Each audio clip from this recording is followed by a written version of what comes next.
we are looking at how to pronounce this word, the name of this delicious French pastry.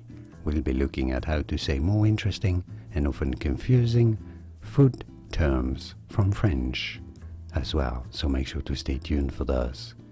So for reference, in French, this is said as croissant. Croissant is how you would say it in France, in Paris, croissant.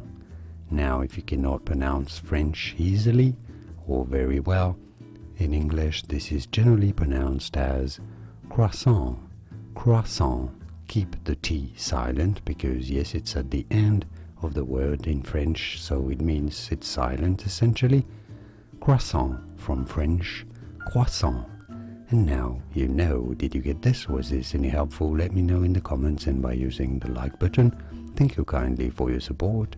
More videos here on how to pronounce more delicious food names from France and around the world whose pronunciations aren't always obvious.